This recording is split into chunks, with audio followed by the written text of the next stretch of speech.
सुग्रीवं वायुसुवनं च प्रणमामि पुनः पुनः। विद्या की अधिष्ठाती देवी माँ सरस्वती के चरणों में नमन वंदन करते हुए जिनके नाम से विद्यालय स्थापित है महाराजा देवी वकत सिंह जी, उनके बारे में ऐसा जनश्रुति है कि जब यहाँ क्रांता आए तो उन्होंने लड़ाई लड़ी, जहाँ तक उनका बस चला। अजान बाहु थे और उन्होंने नतमस्तक ना होकर के जंगल की राह पकड़ी। तो महाराणा प्रताप जी के बारे में आता है कि घास की रोटियां खाई थी, लेकिन अपने देश के लिए उन्होंने कोई समझौता नहीं किया, कहीं गलत तरीके से झुके नहीं। ये राष्ट्र की पहचान रही है, भारत की अस्मिता के लिए अपना सर्वस्व निछावर करने की, त्याग की, बलिदान की ऐसी ये पावन भूमि, इस भूमि को नतमस्तक करते हुए सभा में उपस्थित हमारे डॉक्टर राम मनोहर लोहिया अवध विश्वविद्यालय के आदरणीय आचार्यगण, इस गोंडा की धरती से ही जुड़े हमारे आदरणीय अशोक सिंह जी और विद्यालय प्रबंध तंत्र से जुड़े हमारे आदरणीय श्रीमान रमेश प्रताप सिंह जी, डॉक्टर पीयूष सिंह जी, एवं विद्यालय परिवार से सभी अध्ययन अध्यापन से जुड़े हुए हमारे अध्यापक, हमारे प्यारे छात्र बंधु एवं शक्ति स्वरूपा बहनें, उपस्थित आप सभी गणमान्य जन, इस भारत के लिए एक गौरव का विषय है। जैसा कि अभी खेल में कुछ बहनों ने अपनी योग्यता और प्रतिभा का सामने ही प्रदर्शन किया और चल भी रहा है।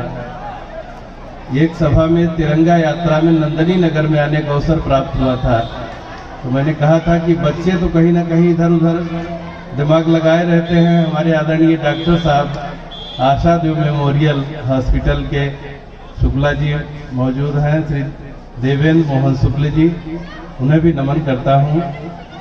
और ये भारत की अनादिकाल की परंपरा रही है, जहां हमारे मनीषी महापुरुष हुए हैं, वहीं मातृशक्ति भी परम विदुषी, अपाला घोषा गार्गी ऐसे नाम हैं। माँ सीता, सावित्री, सती, अनुसुईया, जिनके पद चिन्हों पर चल करके मातृशक्ति ने पूरे विश्व को एक दिशा दिया है, एक मार्ग प्रशस्त किया कि एक आदर्श नारी कैसे होती है। और ये भारत की ही भूमि है कि जो ब्रह्म को भी बेटा बना करके, और बेटा जब ब्रह्म रूप में प्रकट हुआ, उन्होंने कहा कि छोटे बेटा बन जाओ। भगवान ने पूछा कितना छोटा, कहे और छोटा हो, कहे कितना, कहे रोने लगो, ये पता चले कि राजा प्रसाद ने बच्चे को जन्म हुआ है।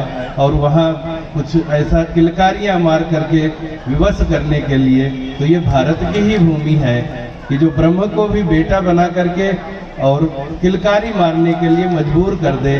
तो ये पावन धरा ऐसे ही भाग्यशाली है कि सप्त द्वीपों में भारत का जो ये हमारा भूभाग है, ये मात्र एक जमीन का टुकड़ा ही नहीं है।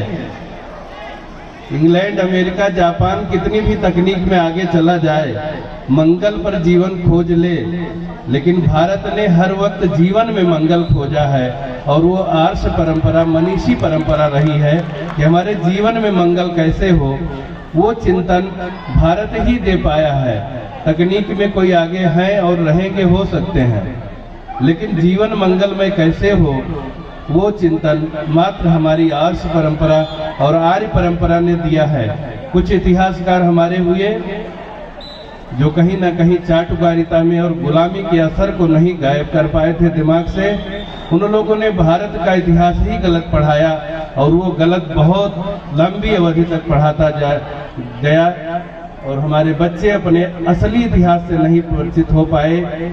जहां महाराणा प्रताप महान होना चाहिए, वहां अकबर महान पढ़ाया गया। तो ये भारत की कहीं ना कहीं दुर्बलता थी, और हमारा जो प्रबल पक्ष था, मजबूत पक्ष था, जो दिशा दिया पूरे विश्व को, वो सम्राट अशोक महान नहीं पढ़ाया गया और महाराजा देवी बकस को नहीं पढ़ाया गया, सरदार भगत सिंह को और राजेंद्र नाथ लाहिड़ी को नहीं पढ़ाया गया ठीक से। उनको आतंकवादी और आक्रांता बताया गया और देशद्रोही बताया गया। चंद्रशेखर को नहीं पढ़ाया गया ठीक से।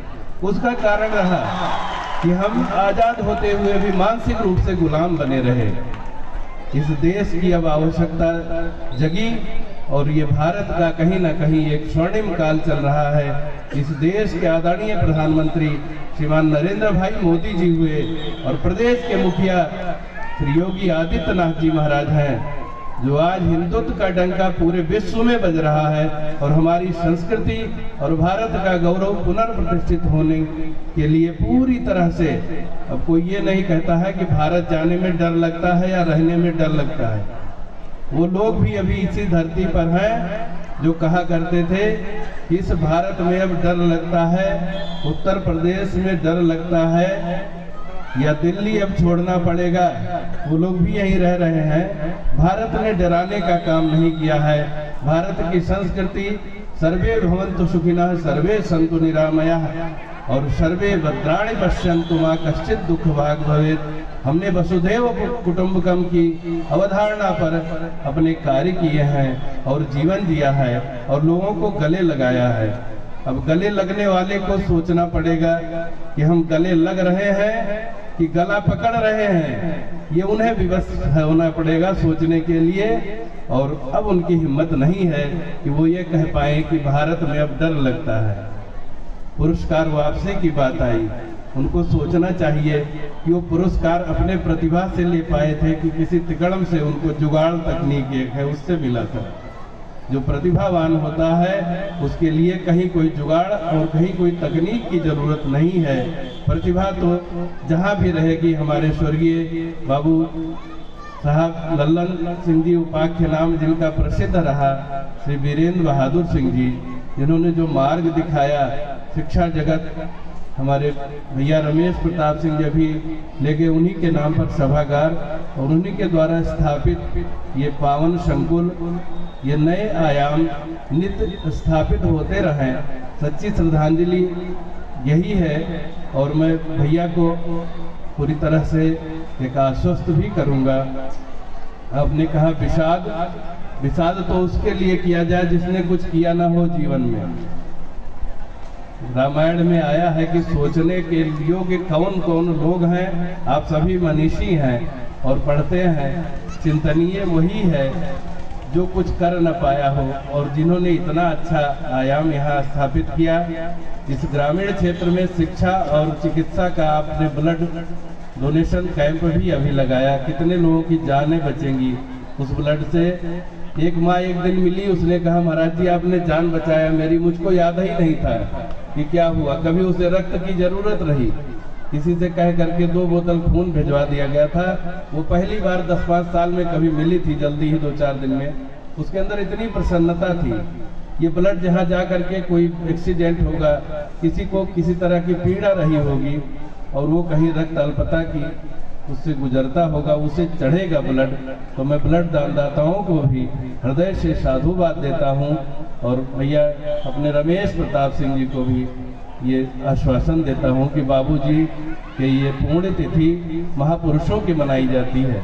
तो इस दिन विषाद नहीं, हमें गौरव की अनुभूति होना चाहिए कि हम ऐसे महान व्यक्तित्व के और इस कुल परंपरा में जन्म लेने का, मुझे उन्हें पिता कहने का एक सौभाग्य प्राप्त हुआ है।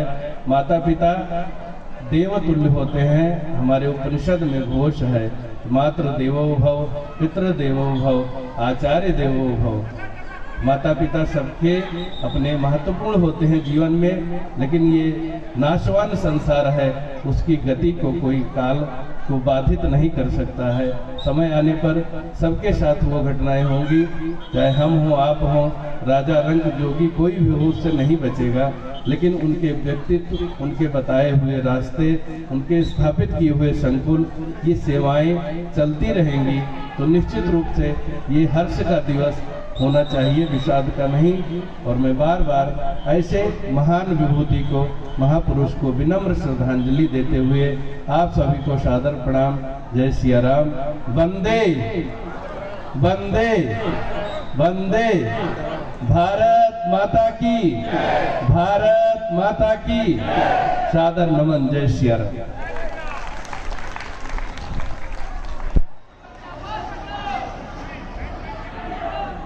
बहुत बहुत साधुवाद। आपके ये ओजस्वी उद्बोधन से हम सभी बहुत बहुत गौरवान्वित हुए। महाराज श्री से अनुरोध करूंगा कि जब भी आप मुंडा पधारें, ये महाविद्यालय आपका है, आपके चरण अगर यहाँ पढ़ते रहे